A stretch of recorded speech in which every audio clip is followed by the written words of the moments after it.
하나님 말씀은 창세기 26장입니다. 창세기 26장 12절에서 33절 말씀입니다. 12절에서 33절의 말씀. 창세기 26장 12절에서 33절까지 말씀입니다. 32절까지 우리 읽도록 하겠습니다. 창세기 26장 12절에서 32절 말씀, 다시 한번 우리 한 목소리로 말씀을 봉독하도록 하겠습니다. 이삭이 그 땅에서 농사하여 그 해에 100배나 얻었고 여호와께서 복을 주심으로 그 사람이 창대하고 왕성하여 마침내 거부가 되어 양과 소가 떼를 이루고 종이 심히 많으므로 블레셋 사람이 그를 시기하여 그 아버지 아브라함 때에 그 아버지의 종들이 판 모든 우물을 막고 흙으로 메웠더라. 아비멜렉이 이삭에게 이르되 내가 우리보다 크게 강성한즉 우리를 떠나라. 이삭이 그곳을 떠나 그랄 골짜기에 장막을 치고 거기 거류하며 그 아버지 아브라함 때에 팠던 우물들을 다시 팠으니 이는 아브라함이 죽은 후에 블레셋 사람이 그 우물들을 메웠음이라. 이삭이 그 우물들의 이름을 그의 아버지가 부르던 이름으로 불렀더라. 이삭의 종들이 골짜기를 파서 샘 근원을 얻었더니 그랄 목자들이 이삭의 목자와 다투어 이르되 이 물은 우리의 것이라 하매 이삭이 그 다툼으로 말미암아 그 우물 이름을 에색이라 하였더라. 또 다른 우물을 팠더니 그들이 또 다툼으로 그 이름을 신나라 하였으며 이삭이 거기서 옮겨 다른 우물을 팠더니 그들이 다투지 아니하였으므로 그 이름을 르호봇이라 하여 이르되 이제는 여호와께서 우리를 위하여 넓게 하셨으니 이 땅에서 우리가 번성하리로다 하였더라. 이삭이 거기서부터 부엘세바로 올라갔더니 그 밤에 여호와께서 그에게 나타나 이르시되 나는 내 아버지 아브라함의 하나님이니 두려워하지 말라. 내 종 아브라함을 위하여 내가 너와 함께 있어 내게 복을 주어 내 자손이 번성하게 하리라 하신지라. 이삭이 그곳에 제단을 쌓고 여호와의 이름을 부르며 거기 장막을 쳤더니 이삭의 종들이 거기서도 우물을 팠더라.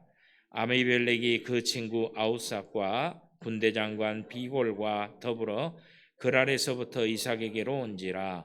이삭이 그들에게 이르되 너희가 나를 미워하여 나에게 너희를 떠나게 하였거늘 어찌하여 내게 왔느냐? 그들이 이르되 여호와께서 너와 함께 계심을 우리가 분명히 보았으므로 우리의 사이 곧 우리와 너 사이에 맹세하여 너와 계약을 맺으리라 말하였노라. 너는 우리를 해하지 말라. 이는 우리가 너를 범하지 아니하고 선한 일에 내게 행하여 내가 평안히 가게 하였음이니라. 이제 너는 여호와께 복을 받는 자니라.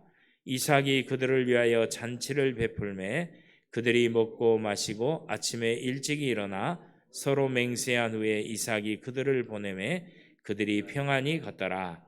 그 날에 이삭의 종들이 자기들이 판 우물에 대하여 이삭에게 와서 알리어 이르되 우리가 물을 얻었나이다 하매 그가 그 이름을 세바라 한지라.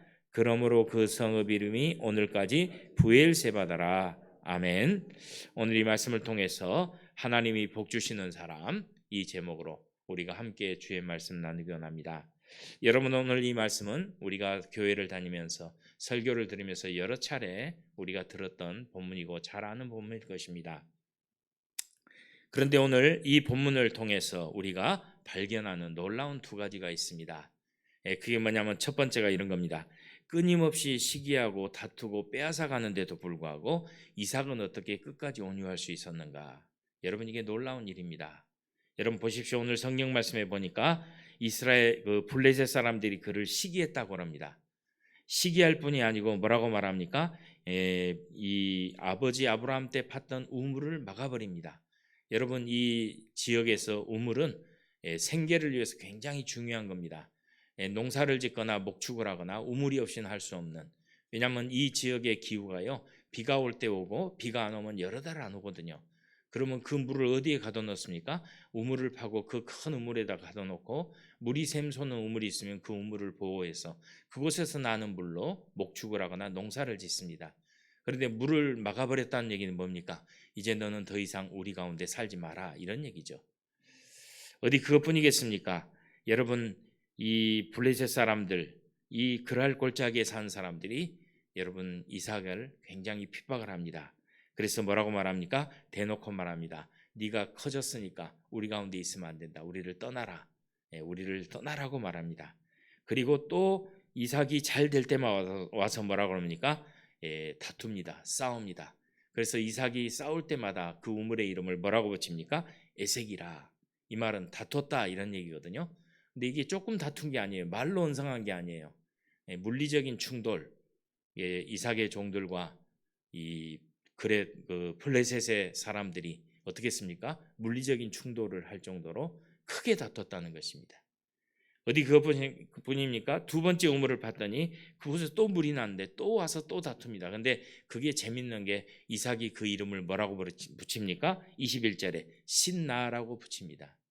여러분, 신나라는 이 단어는 재밌게도 그리스도를 대적하는 자 사탄이라는 이름과 같은 어원을 사용합니다. 그러니까 이게 얼마나 강하게 이삭을 대적했는지 알겠죠? 원수같이 이삭을 대적하고 달려들었다는 것입니다. 여러분께 이삭이 당하는 고통이 얼마나 컸겠습니까? 그런데 이삭은 놀랍게도 끝까지 어떻습니까? 온유합니다. 끝까지 양보합니다. 끝까지 자기 걸 빼앗기면서도 자기 곳을 이렇게 개척해서 살만해지면 빼앗기는데도 이삭은 끝까지 어떤 사람으로요? 빼앗기면서도 다투지 않는 사람으로, 온유한 사람으로, 그런데도 그들을 대적해서 싸우지 않는 사람으로 오늘 성경이 우리에게 표현해 주고 있다는 것입니다. 여러분, 이 말씀을 보면서 놀랍지 않습니까? 어떻게 그럴 수 있을까? 우리는 말 두세 번만 험하게 오가면 감정이 상하고 그 상한 감정을 주체할 수 없어서 우리는 대적하고 말잖아요. 그래서 대적을 하지 않으면 사람들이 옆에서 뭐라고 합니까? 저건 바보다.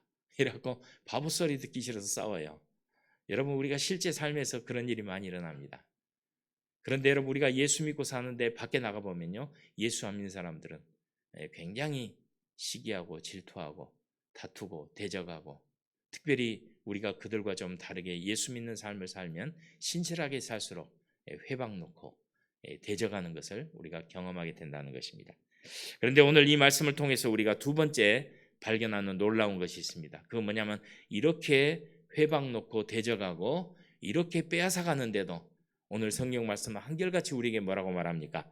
이삭이 그들보다 더 부유해지고 강해져 갔다는 거예요. 여러분, 우리가 성경을 보면서 이 놀라운 사실을 발견하게 됩니다. 여러분, 어떻게 회방받는데도 강해집니까? 어떻게 빼앗기는데도 점점 부유해집니까? 여러분, 블레셋 사람들은, 그렛 골짜기 사람들은 아무리 우물을 파도 우물에 물이 나오지 않는데 이삭의 종들은 가서 꽂으면 물이 나오는 거예요. 삽질을 하면 물이 솟는 거예요. 그러니까 여러분, 이게 놀라운 일이지 않습니까? 여러분, 그렇게 빼앗아가도 빼앗기고도 이삭에게는 여전히 우물이 있습니다. 이게 오늘 성경 말씀이 우리에게 들려주는 놀라운 이야기라는 것입니다. 그런데 여러분, 왜 그랬을까요? 무엇이 과연 이런 일이 일어나게 했냐는 거예요. 오늘 성경 말씀 28절, 29절은 재미있는 표현이 있습니다. 28절 말씀 우리 함께 읽죠. 28절 말씀 28절, 28절을 먼저 함께 읽습니다. 시작. 그들이 이르되 여호와께서 너와 함께 계심을 우리가 분명히 보았으므로 우리의 사이 곧 우리와 너 사이에 맹세하여 너와 계약을 맺으리라 말하였노라. 그리고 29절 끝에 보면 이런 말씀이 있습니다. 이제 너는 여호와께 복을 받은 자니라. 여러분, 이게 누가 한 얘기입니까? 블레셋의 왕인 아비멜렉이 한 얘기입니다. 여러분, 대적자의 우두머리가 와가지고요, 이렇게 말하는 것입니다. 이삭, 우리가 너를 면밀히 봤다는 거예요. 여러분, 이걸 한두 달 본 게 아닙니다. 이삭이 그렛 골짜기에 거주한 게 약 한 15년 정도 되거든요. 이렇게 회방받는 세월이 한두 번이 아니라는 거예요. 그런데 약 한 15년 이상을 핍박을 해도 여러분, 이삭은 한결같이 그들을 대적하지 않고 온유한 모습을 보여주고, 더욱이나 나가서 자기들이 자세히 보니까, 여러분 그러지 않겠어요? 우리가 핍박을 하면 떠나야 되는데 떠나지도 않고, 우리가 이렇게 못 살게 하면 못 살아야 되는데 못 살게 한데도 여전히 잘 살고 있는 거예요. 오히려 누를수록 더 잘 사는 거예요. 그러니까 블레셋 사람들이 면밀히 봤다는 거예요. 대체 저 인간이 누구냐? 저 사람이 사는 방법이 뭐냐? 저 사람에게서 어디서 이런 힘이 나오냐? 이렇게 면밀히 관찰한 결과 그들이 얻은 결론이 뭐였습니까? 하나님이 너를 복준다는 거예요. 여러분, 이 사람들은 여호와를 믿지 않는 사람입니다. 이방의 온갖 잡신을 믿는 사람들입니다. 근데 그들의 눈에도 이삭이 믿는 하나님이 자기들이 믿는 신과는 비교가 안 된다는 걸 발견하는 거죠. 그래서 이렇게 말하지 않습니까? 우리가 너희를 분명히 자세히 보았는데 너에게 누가 함께 있다? 여호와 하나님이 너와 함께 있다는 거예요. 근데 그분이 너를 복주고 있는 것을 우리가 보았다는 것입니다. 사랑하는 성도 여러분, 오늘 이 말씀을 통해서 우리는 이 놀라운 것이 어떻게 여러분 이삭만 누렸던 일입니까? 아닙니다. 오늘의 시대를 살고 있는 그리스도인에게도 동일하게 하나님이 주신 은혜일 줄을 믿습니다. 여러분, 우리도요, 세상 나가서 온유하십시오. 우리 착하게 살아야 됩니다. 예수 믿는 사람이 착하다는 얘기 못 들으면요, 우리 예수를 잘 못 믿고 있는 것입니다. 우리 이웃들이 이렇게 말해야 됩니다. 저 사람들 참 착해.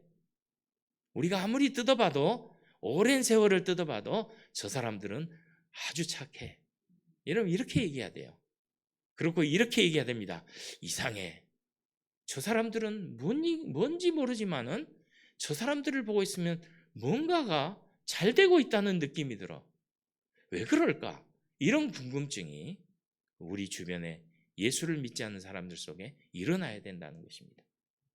사랑하는 성도 여러분, 오늘 아비멜렉 그 블레셋의 왕이 이 얘기를 증언할 때 여러분, 우리는 이런 궁금증을 가져야 됩니다. 하나님이 왜 이삭에게 함께 하셨는가? 하나님이 왜 이삭에게 그렇게 복을 주셨는가? 오늘 성경 본문은 두 가지를 우리에게 제시해 주고 있습니다. 첫 번째는 뭡니까?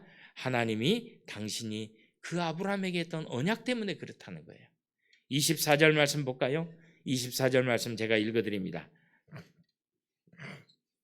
24절, 이삭이 거기서부터 브엘세바로 올라갔더니 24절, 그 밤에 여호와께서 그에게 나타나 이르시되 나는 내 아버지 아브라함의 하나님이니 두려워하지 말라.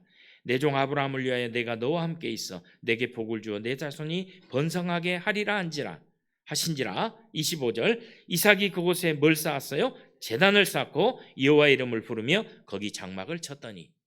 여러분, 이 말씀은 아브라함에게서 이삭이 두 가지를 물려받습니다. 하나는 뭐냐면 하나님이 주신 언약을 물려받고요, 두 번째는 여호와를 섬기는 신앙을 물려받습니다. 여러분, 이삭은 아버지 아브라함으로부터 이 두 가지를 물려받아요. 여러분, 하나님이 언약, 아브라함에게 어떤 언약을 주십니까? 너와 내 자손 대대로 내가 언약을 맺겠다. 아브라함만 끝난 언약이 한시적인 언약이 아니고 너의 이름으로 불리는 모든 자에게 주는 언약이라는 거예요. 그 언약이 뭘 가리킵니까? 땅을 주겠다 그러고, 여러분 자손을 많게 주겠다 그러고, 대적의 문을 얻겠다 그러고, 하나님이 그들과 함께 하셔서 그들의 하나님의 언약 백성으로 그들이 승리하며 살 수 있고 복을 누리며 살 수 있겠다고 하나님의 아브라함에게 말씀하셨거든요. 그런데 여러분 아십니까? 대한민국에 오늘 살고 있는 우리도 사실은 믿음의 혈통으로, 신앙의 혈통으로 올라가면 누구의 후손입니까? 아브라함의 혈통 가운데 있다는 거예요. 아브라함의 신앙 가운데 있다. 이삭은 아버지로부터 또 무엇을 물려받습니까? 여호와 하나님을 섬기는, 여호와 하나님께 제단을 쌓고 그분의 이름을 부르고 선포하는 바로 그 신앙을 물려받습니다. 그래서 여러분, 이삭이 하나님의 언약과 하나님이 그에게 주시는 여호와의 신앙을 아버지 아브라함으로부터 물려받아서 오늘 그것이 하나님께서 뭐 하시는, 아브라함에게 복을 주시는 이유가 됐다는 것이죠. 오늘 저는 우리가 이 말씀을 듣는 우리들도 동일하게 하나님의 언약과 여호와를 섬기는 이 신앙 가운데 여러분과 여러분의 자녀들이 대를 이어가면서 이 신앙과 언약 속에 살아서 하나님의 복을 누리는 은혜가 있기를 축복합니다. 여러분, 두 번째 있습니다. 여러분, 두 번째 오늘 본문을 통해서 우리가 발견할 건 뭘까요? 하나님이 이렇게 이삭을 복 주시는 이유는 이삭의 온유함 때문에 그랬다는 거예요. 이삭은 온유했습니다. 여러분 보십시오. 여러분, 제가 여러분에게 한 가지 소개드릴 하나님 말씀인데 야고보서 3장입니다. 야고보서 3장 13절부터 18절 말씀에 쉬운 성경으로 제가 좀 읽어드리겠습니다. 여러분 가운데 참된 지혜가 있고 총명한 사람이 누구입니까? 지혜와 총명을 가진 사람이 누구냐는 거예요. 그러면서 성경은 이렇게 말합니다. 그는 올바른 삶을 통해 겸손함으로 자신의 지혜를 보여야 할 것입니다. 여러분, 지혜가요 날카롭고 번뜩이는 아이디어가 아닙니다. 오늘 이 말씀은 정확하게 올바른 삶을 통해 어떤 걸요? 겸손함으로, 온유함으로 자기의 지혜를 나타내야 된다. 그러나 마음속에 이기심과 지독한 시기심이 있다면 자랑하지 마십시오. 오히려 그 자랑은 진리를 숨기는 거짓말이 될 것입니다. 여러분, 이기심과 시기심은 결코 하나님의 주시는 지혜가 아니라는 것입니다. 그런 지혜는 분명히 하나님께로 온 것이 아닙니다. 그것은 세상의 지혜이고 영적인 것도 아니고 마귀에게서 온 것입니다. 여러분, 마귀는 시기하고 여러분 이기적이고 여러분 하나님을 대적하는 자리로 우리를 이끄는 여러분 그런 지혜를 준다는 거예요. 시기심과 이기심 있는 곳에는 뭐가 있습니까? 혼란과 온갖 악한 일이 있을 뿐입니다. 그런데 17절이 참 좋은 말씀입니다. 하나님께로부터 온 지혜는 어떻다고요? 첫째는 성결합니다. 여러분, 하나님이 주신 지혜는 우리의 삶에 뭘 이뤄냅니까? 성결한 삶을 이뤄냅니다. 두 번째, 그리고 뭐가 있다고? 평화가 있습니다. 화평이 있습니다. 샬롬이 있다는 거예요. 그래서 하나님의 별명 중에 하나가 뭡니까? 여호와는 샬롬의 하나님이다. 하나님 안에는 샬롬, 평화가 있다. 그래서 여러분, 우리가 이 평화를 누릴 수 있는 사람들이라는 거예요. 그리고 양순하며, 양순이 뭡니까?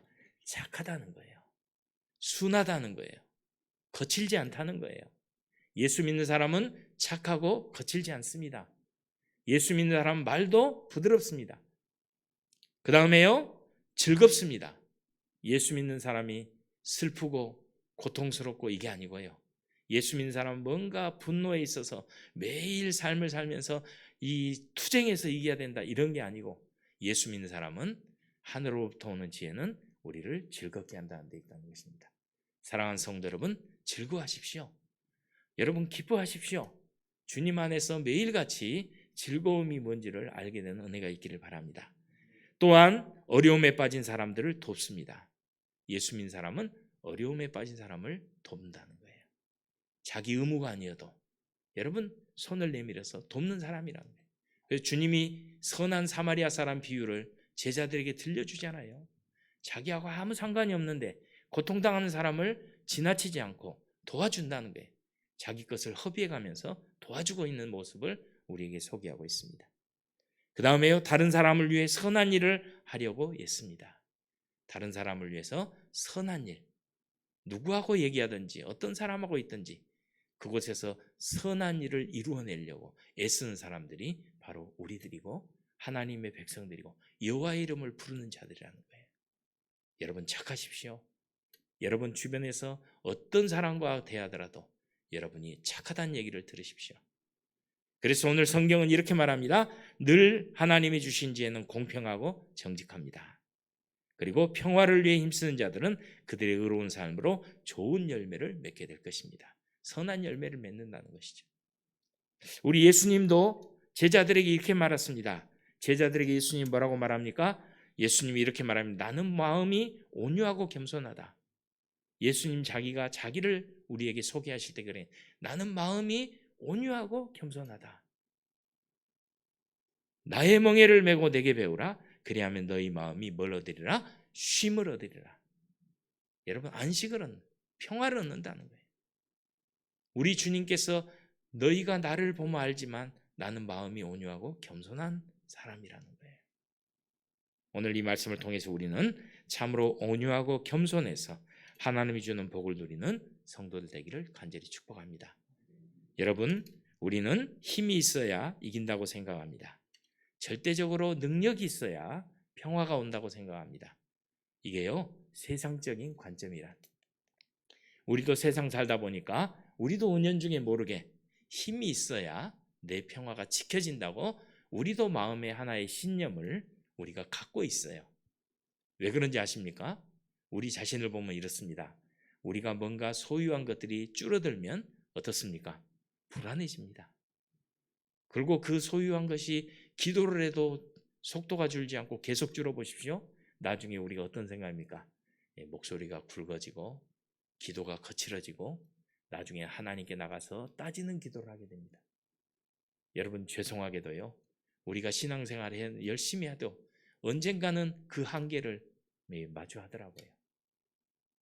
저도 잘 흥분하지 않는 편인데 저희 아들이 원하는 학교를 기도를 한 2년 이상 하고 열심히 준비했는데 자꾸 떨어지는 거예요. 자꾸 실패하는 거예요. 한 3번쯤 실패하니까 제가 기도할 때 하나님께 그렇게 기도하고 있더라고요. 하나님 왜 그러십니까? 뭐가 서운하십니까? 하나님이 왜 그러셔서 왜 이렇게 자꾸 실패를 주십니까? 이런 얘기가 나오더라고요. 근데 여러분, 우리는 힘이 있고 뭔가 우리가 많은 능력을 가져야만이 평화가 지켜지는 게 아니고 우리의 평화는요, 주님을 믿는 믿음 안에서 우리가 온유하고 겸손할 때 주님의 평화가 우리 안에 있고 하나님이 복 주시는 삶을 경험할 수 있는 우리의 삶이 된다는 것입니다. 오늘 이 말씀을 통해서 우리가 하나님의 은혜를 누리고 다시 한번 하나님께서 주시는 복을 누리는 성도들 되기를 바랍니다. 그래서 언약을 맺고 아비멜렉이 떠나는 그 순간 성경은 재밌게도 이렇게 말합니다. 이삭의 종들이 거기서도 우물을 팠는데, 그리고 성경은 우리에게 어떻게 증거합니까? 이 32절 말씀입니다. 그날에 이삭의 종들이 자기들이 판 우물에 대하여 이삭에게 와서 알리어 이르되 우리가 물을 얻었나이다 하매. 그런데 성경을 정확하게 보면요, 32절 앞에 생략된 단어가 하나 있습니다. 바로 그때, 여러분, 이런 얘기가 있습니다. 아비멜렉이 이 협정을 맺고 이제 우리가 서로 평화하게 살자, 공격하지 않을게, 그리고 식사를 맛있게 하고 그 다음날 떠나갑니다. 그런데 여러분, 아비멜렉 일행이 떠나자마자, 이 성경 표현은 이런 거거든요. 그들이 떠나자마자 바로 그때 누가요? 이삭의 종들이 들어옵니다. 뭐라고 말합니까? 주인이시여, 우리가 우물을 팠는데 그 우물에서 또 물이 나왔습니다. 여러분, 이 말씀이 우리에게 어떻게 들려집니까? 하나님께서 이삭에게 이렇게 말하는 거예요. 봐라, 너의 대적자가 너에게 평화를 원하는 떠나는 그 순간 하나님께서 이삭에게 봐라, 내가 너에게 또 우물을 주었다.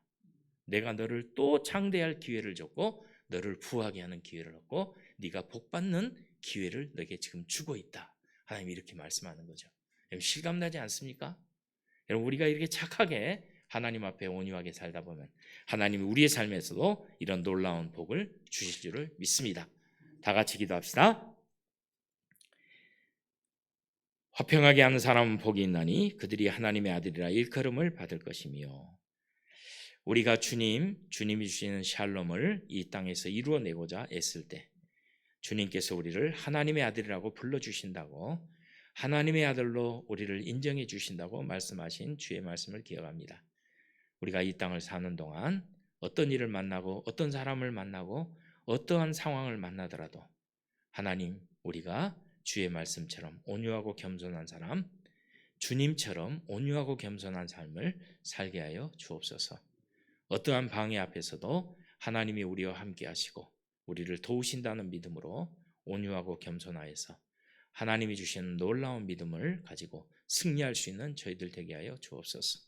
잠시의 후퇴는 있을지 몰라도 우리에게 영원한 패배는 없다는 사실을 믿게 하시고 하나님이 우리와 함께 하심으로 하나님이 우리를 세워주시고 높여주시고 우리를 채워주시고 하나님이 우리의 가진 믿음이, 하나님을 향한 우리의 신앙이 결코 헛되지 않을 줄을 우리를 통해 증명하실 줄을 믿고 우리가 오늘 한 날도 주의 이름을 부르며 찬양하며 한 날을 승리할 수 있는 저희 되게 하여 주옵소서.